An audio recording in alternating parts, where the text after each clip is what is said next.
Alors, je voudrais commencer par partager avec vous en fait, le plaisir que j'ai à travailler au quotidien avec les blogueuses.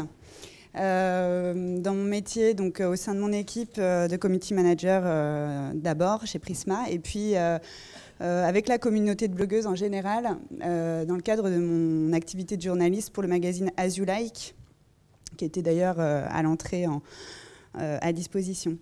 Voilà, je voulais aussi partager avec vous une question que je me pose dans mon quotidien professionnel, qui est comment sortir son épingle du jeu dans cet univers immense de créativité, de partage, de liberté qu'est le web social, pour faire la promotion d'une marque, d'un produit, d'une innovation, d'une cause, d'un contenu, tout en respectant la règle d'or, la règle numéro 1 des communautés, qui est le parler vrai.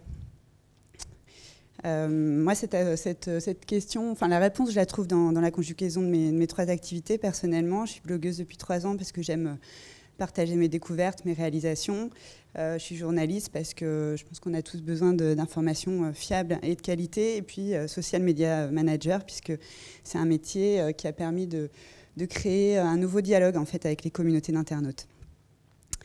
En préparant cette intervention, j'ai imaginé que vous pouviez vous poser cette question. C'est comment non seulement être vu sur la planète Internet, mais également être reconnu et engager la conversation avec vos abonnés. En ce qui me concerne, je suis persuadée qu'on ne peut pas se passer des blogueuses qui sont devenues en fait bien plus que ça. On le verra dans l'étude réalisée par Prisma. Et puis, pour rayonner au maximum, je suis persuadée aussi qu'il faut jouer la complémentarité blog et médias. C'est l'intuition en tout cas qu'on avait chez Prisma et qu'on a voulu vérifier à travers cette étude Follow Me. Alors, donc cette étude qui a été réalisée en fait au mois de septembre auprès de 2052 femmes. Donc 1166 blogueuses et 886 blogonautes, donc des internautes friandes de blog. Donc parmi toutes ces femmes, 315 sont catégorisées influentes selon 3 critères: leur collaboration avec des marques, la fréquence de publication et l'influence qu'elles ont sur leurs abonnés. Donc en fait, ce qu'on peut dire, c'est qu'une blogueuse, globalement, à 33 ans, un bon job, un enfant, une vie de famille et un chat à 40%. On voit aussi que c'est une info qui nous fait beaucoup rire parce que dans l'équipe, on est tous concernés. Et puis, on s'aperçoit aussi que les blogonautes ont à peu près le même profil. Elles sont simplement plus âgées, donc en moyenne 44 ans. La blogueuse, c'est une bonne copine qu'on choisit de suivre en fonction de ses centres d'intérêt et de ses passions. Voilà, alors quand on pose la question en fait, aux blogueuses sur l'influence qu'elles pensent avoir, 1 sur 2 répond oui. Répond oui, j'ai de l'influence. Et 93% des blogonautes disent leur faire confiance. Quand on leur posait la question donc, de quelle crédibilité accordez-vous aux blogueuses, 31% leur accordent une grande crédibilité, 62% une crédibilité moyenne. En tout cas, c'est plus que les journalistes des magazines, les avis sur les forums et les journalistes des sites internet. Les blogueuses, comment est-ce qu'elles mesurent cette influence ? Ce qu'elles disent, c'est qu'elles consultent en fait énormément leurs stats.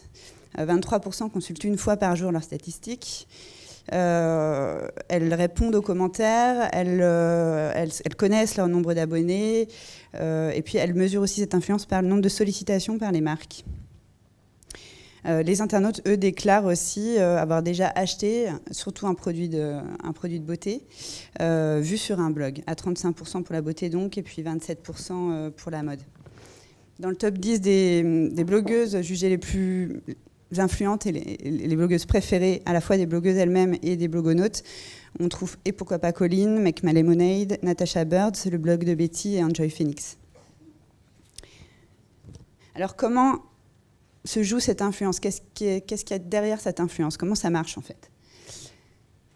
Elles sont incontournables parce qu'en fait elles sont proches de leurs internautes. Clairement, elles y passent du temps en fait. Elles y passent énormément de temps, 7 heures par semaine en moyenne.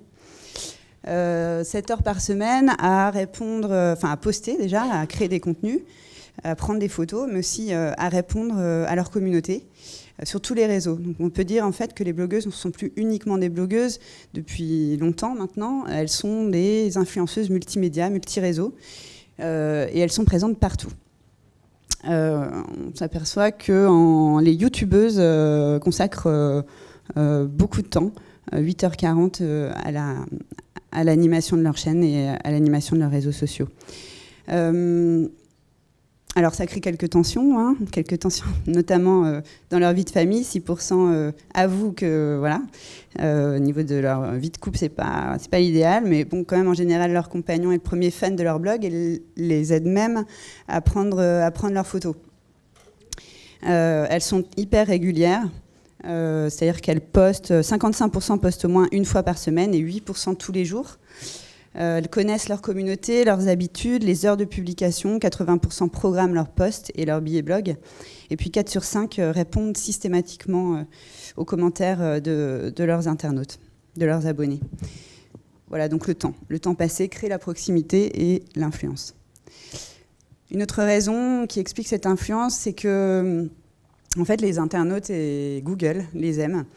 Les internautes d'abord parce que le contrat de lecture est clair. En fait, un internaute qui vient sur un blog vient chercher non pas de l'information, vérifier des reportages, de l'investigation, mais vient trouver des idées, de l'inspiration, vient trouver une richesse de bons plans, d'idées. C'est le premier critère de choix pour suivre un blog, loin devant donc la fiabilité des informations. On ne vient pas du tout pour la même chose sur un blog et sur un site d'info. Et puis, des qualités qui leur sont reconnues quasiment à l'unanimité, c'est leur côté passionné et leur créativité. Donc, voilà, le contrat de lecture est clair et elles le respectent. C'est pour ça que leurs abonnés leur font confiance et qu'elles ont donc une influence sur eux. En fait, cette influence qu'elles ont construite grâce à cette proximité, elle est aussi assez fragile, dans le sens où elle est très liée à leur indépendance. Ce qu'on s'aperçoit, c'est que en fait, les collaborations ne sont plus tabous depuis longtemps. 1 sur 2 déclare collaborer avec des marques. 42% disent recevoir des cadeaux environ 3 fois par mois, surtout les youtubeuses. Et puis, même certaines exposent clairement leur philosophie par rapport aux collaborations avec les marques sur leur blog. Elles consacrent une page à ça, en fait. Les internautes aussi, pour eux, c'est pas tabou, c'est plus tabou. Vu par les followers, quand on pose la même question en fait aux abonnés et aux blogueuses, la question est-ce que je leur fais confiance pour choisir des collaborations en phase avec leur univers, 74% répondent oui. Et puis les internautes déclarent apprécier que les blogueuses mettent leur créativité, leur style au service d'une marque. On voit Betty avec Lancaster récemment, une collaboration magnifique et qui a fait un très très beau buzz. Donc en fait, vu par les followers, c'est pas tabou non plus en fait ces collaborations. Ce qui reste un peu compliqué, en tout cas il y a une différence de perception, c'est sur leur indépendance éditoriale. Quand on pose la question aux internautes, est-ce que ces collaborations posent la question de leur indépendance, à 81%, ils répondent oui, et 10% seulement des blogueuses en ont conscience en fait. Donc en fait, voilà, alors que les internautes leur accordent une grande crédibilité, on l'a vu au début de la présentation, il y a quand même un sentiment un petit peu partagé sur la sincérité. Et la clé, en fait, c'est la conviction en tout cas qu'on a chez Prisma et qu'on a testé, et je voudrais vous faire un retour d'expérience par rapport à ça, c'est clairement la transparence. On s'est posé la question donc chez Prisma, est-ce qu'il ne fallait pas en fait les voir avant tout comme des partenaires de contenu, à condition de capitaliser sur leur indépendance justement. Donc nous, on a mis en place des partenariats en fait gagnant-gagnant, différents. Je vous en parlerai plus précisément après. Mais en tout cas, la clé, c'est toujours la même, c'est donc la transparence. On les intègre en amont, au brief, à la mécanique, à la réflexion, à la conception en fait de la mécanique. On s'appuie sur leur connaissance de leur communauté et des usages de leur communauté, à quelle heure, où, sur quel réseau sont leurs abonnés. On leur fait confiance aussi sur le ton employé à partir du moment où on les a choisis. On les a choisis pour un univers, donc on leur laisse carte blanche sur la façon dont elles souhaitent parler d'une opération, d'un contenu. Et puis, on les valorise aussi sur les sites et dans les magazines papier, en réalisant des interviews, des liens vers leur blog, des liens vers leurs réseaux sociaux, etc. Donc, c'est clairement du gagnant-gagnant. Les blogueuses, elles, dans cette histoire, bénéficient d'une belle mise en avant éditoriale, de la force de frappe d'un média, bénéficient aussi de la caution journalistique, puisque c'est un travail vraiment en collaboration avec les journalistes. Et puis eux, les journalistes, peuvent enrichir leur contenu d'une touche plus humaine, décalée, personnelle, et rayonnent auprès de communautés qui n'auraient pas touché autrement. Alors, des exemples, Prisma. Je vais commencer par Hello Coton. Hello Coton, c'est une plateforme de blogs. 25 000 blogs français, francophones, sont référencés sur cette plateforme. C'est le leader du social media féminin. Prisma a eu cette intuition, cette conviction que voilà, il y a quelque chose à jouer en collaboration entre les médias et les blogs il y a 3 ans, en rachetant cette plateforme. Donc ça, c'est un exemple. C'est une plateforme qui est hébergée sous la marque, le site femmeactuelle.fr. Un deuxième exemple, c'est As You Like. As You Like, c'est un magazine papier, 100% papier, un féminin nouvelle génération qui a été lancé en avril dernier et qui propose en fait le meilleur des blogs avec une équipe rédactionnelle hybride constituée à la fois de journalistes et de community managers qui travaillent main dans la main pour sélectionner et dénicher des talents du web. Et puis, sur Femmes Actuelles, en fait, en 2015, on a testé des opérations, justement, en collaboration avec des blogueuses. Femmeactuelle.fr, c'est le site du pôle féminin qui a la plus grosse audience. L'enjeu d'image était très fort. En fait, l'enjeu, c'est vraiment de rajeunir et de rayonner auprès d'une cible plus jeune et plus large. Rapidement, la stratégie de femmeactuelle.fr sur le digital, le fil rouge, c'est de rapprocher les générations par la voie des trentenaires. On a vu les blogueuses, 33 ans en moyenne, très connectées, très suivies. Donc c'est pour ça qu'on a joué la carte des partenariats blog. Ce qu'on propose assez régulièrement, c'est des opérations 100% donc digitales avec des relais dans le print qui mêlent l'éditorial et social media en collaboration donc avec un ou plusieurs blogueurs, influenceurs, instagrammeurs, youtubeurs. Rapidement, quelques chiffres. L'audience femmeactuelle.fr, c'est 4 millions de visiteurs uniques par mois, 500 000 abonnés newsletter, une communauté de 586 000 fans sur Facebook. La rédaction bénéficie d'un lien privilégié avec la communauté des blogueuses, youtubeuses, instagrammeuses grâce à Hello Coton et As You Like, on l'a vu.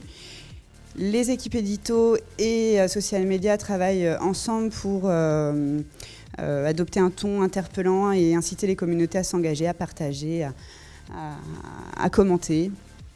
Et puis, un temps fort de ce type, c'est toujours 4 piliers, un volet éditorial, un dispositif social sur mesure, un événement dans la vraie vie et un grand jeu concours. Alors, juste 2 exemples pour terminer. Sur femmeactuelle.fr, en septembre 2015, la rédaction a mis en place un temps fort beauté avec une blogueuse, youtubeuse qui fait référence dans l'univers de la coiffure, petit bout de nez, Mylène Guéraud. Le pitch, c'était 10 jours, 10 défis coiffure avec Femme Actuelle et cette blogueuse qui est suivie par 30 000 followers sur Instagram notamment. Ça a permis en fait de générer 10 000 visites sur des tutos vidéo coiffure en 10 jours, de voir apparaître sur Instagram une centaine de photos d'internautes jeunes de la trentaine qui jouaient le jeu de ces défis coiffure en taguant avec Femmes Actuelles, ce qui a permis en fait à la rédaction ensuite de créer des contenus plus humains et plus incarnés pour linker vers d'autres sujets coiffure. Et puis tout simplement une communauté de fans de coiffure a été fédérée autour de femmeactuelle.fr pendant 10 jours, ce qu'on n'aurait pas pu faire autrement qu'avec cette blogueuse Thibaudney. Donc en 2016, l'objectif c'est de renouveler l'opération avec 3 youtubeuses et un sponsor beauté. Et puis, un deuxième temps fort qui a marqué l'année 2015, en tout début d'année, c'est un temps fort mariage avec 3 blogueuses cette fois. La fiancée du panda, Queen for a Day et la mariée en colère. L'idée, c'était que ces 3 blogueuses, en partenariat avec la rédaction, accompagnent les internautes dans la préparation de leur mariage. Donc, côté journaliste, des dossiers plutôt classiques, des shoppings, des conseils étaient mis en ligne et regroupés dans un espace événementiel. Et puis, côté blogueuses, elles ont réalisé des chroniques en vidéo, des chroniques en texte et photos, des sujets d'inspiration déco, enfin voilà, des sujets que la rédaction n'aurait pas forcément pu traiter et qui ont beaucoup parlé à leur propre communauté sur leur blog et leur réseau. 2016, on souhaite renouveler le partenariat, notamment avec le Salon du mariage. Voilà, donc j'espère que je vous ai appris quelque chose sur l'univers des blogs et que je vous ai convaincu sur le fait de jouer la complémentarité média, blog pour rayonner et engager vos communautés. Voilà.